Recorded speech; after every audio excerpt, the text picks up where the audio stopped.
Dear Christopher, here is your friend Thomas the Tank Engine. He wanted to come out of his station yard and see the world.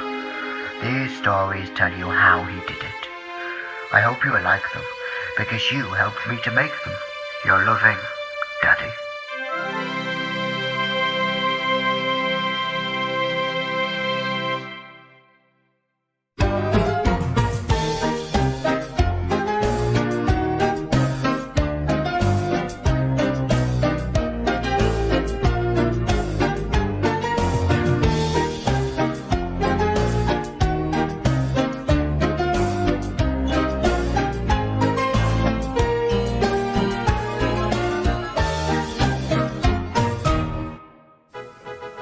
It was a very important day on the island of Sodor.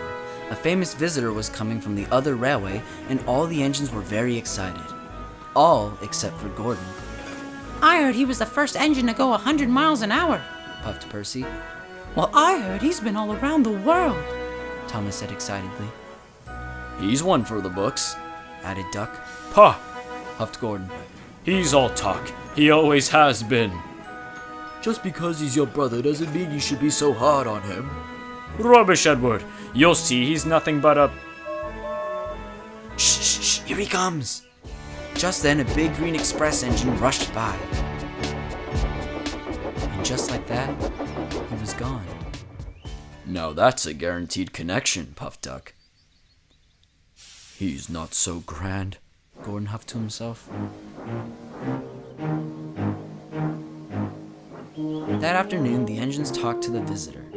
They were laughing and exchanging stories.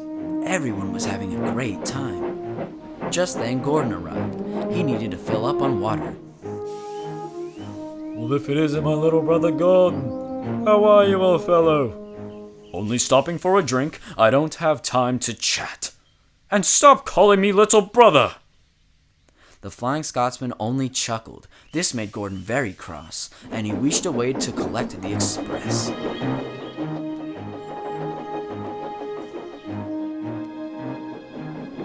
Later, Gordon arrived at the big station. It was his final stop of the day. James was there. Did you hear about the Flying Scotsman's new record? He chirped. What record?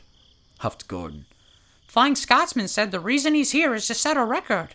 Tomorrow morning he's going to be taking a passenger train all across the island.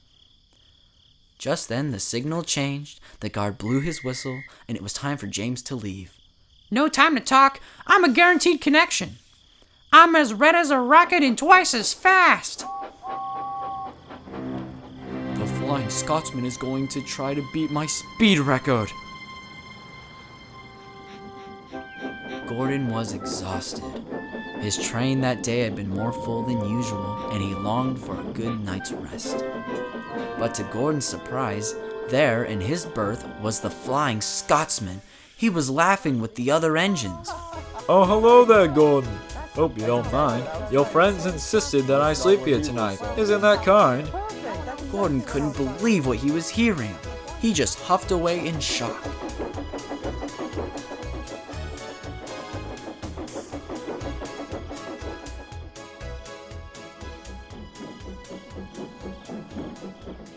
Excuse me, Diesel, said Gordon. Do you have any extra spots for me to sleep tonight? I promised Harry and Bert they could stay in the shed tonight, but there's the workman's repair tent over there, he wailed. Better than nothing, I suppose. And Gordon shuffled into the siding under the tent. What if Scotsman beats my record? Sir Topham Hatt will have to scrap me for sure.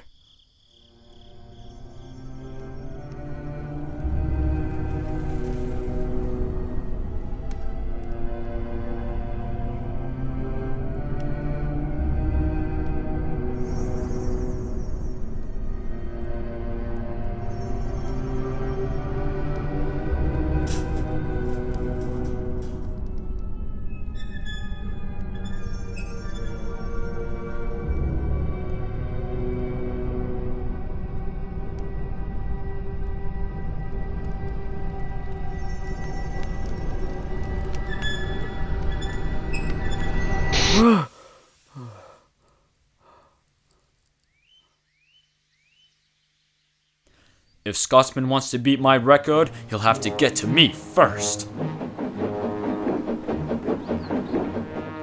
Gordon soon arrived at the coaling plant. He knew that the Flying Scotsman would need as much coal as he could to beat his speed record. So he filled up with as much coal as he could.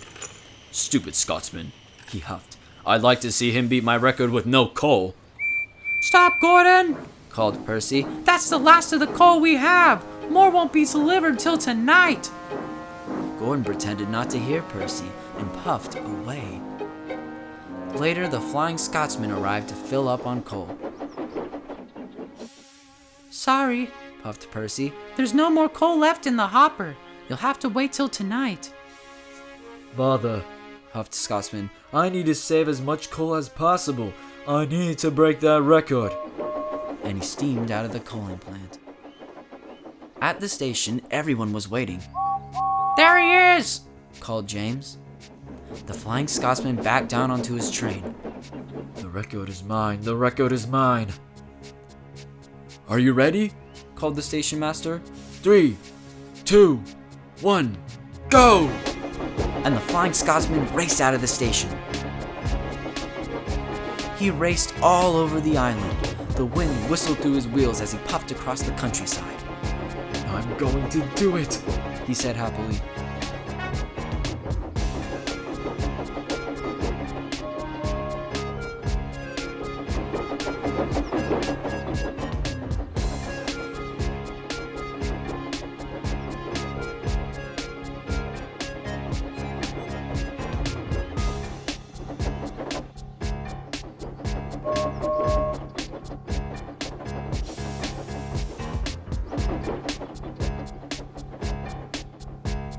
Just then, the driver applied the brakes and the Flying Scotsman came to a complete standstill.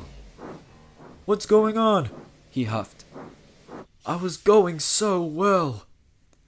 You don't have enough coal left, said his driver. It's not safe to go on. Oh dear. He wheezed sadly. Meanwhile, Gordon was having a rest at the yard when Thomas came racing in. Gordon! He cried. Did you hear about what happened to the Flying Scotsman? Go away, little Thomas. Can't you see I'm trying to rest? Gordon, it's important. The Scotsman doesn't have enough coal to make it around Sodor, and he's stranded in the middle of the main line. Gordon felt horrible. It's all my fault. He said to himself. I'm sorry, Thomas. I must go. And with that, Gordon puffed out of the yard as fast as he could to find his brother. He soon found him at a standstill on the main line. Scott, thank goodness I found you. I've let everybody down, Gordon. He puffed quietly. I feel so useless. No, Scotsman, it's my fault, Gordon said. I took on too much coal this morning so there'd be none left for you. I just got jealous that you were going to beat my speed record and I feel horrible. I'm so sorry. Scotsman smiled. Gordon, I'd never try to beat your speed record. I know how important it is to you. I was trying to beat a record an engine a few years ago had set for the most miles traveled throughout the world. Besides, everyone knows you're the fastest engine on Sodor. They don't just give the express to anyone, you know. This made Gordon very happy. But I still don't know how I'm going to get to the other side of the island. Just then, an idea flew into Gordon's funnel. I know, Exclaimed Gordon. if we swap tenders, then you could have more coal to get around the other side of the island. That's a grand idea, Gordon, Chuckled the Flying Scotsman. Atta boy. The drivers and firemen agreed. And soon, Gordon and his brothers swapped tenders. By the way, I'm sorry about taking your spot at Tidmouth. I didn't know it was yours. I was just starting to like my tent. Chuckled Gordon. And with a whistle and a big whoosh of steam, the Flying Scotsman thundered down the tracks.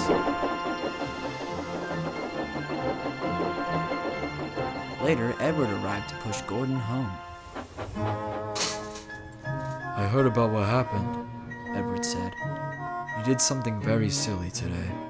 But what you did to fix it and admitting your mistakes, that was very brave. Gordon just beamed.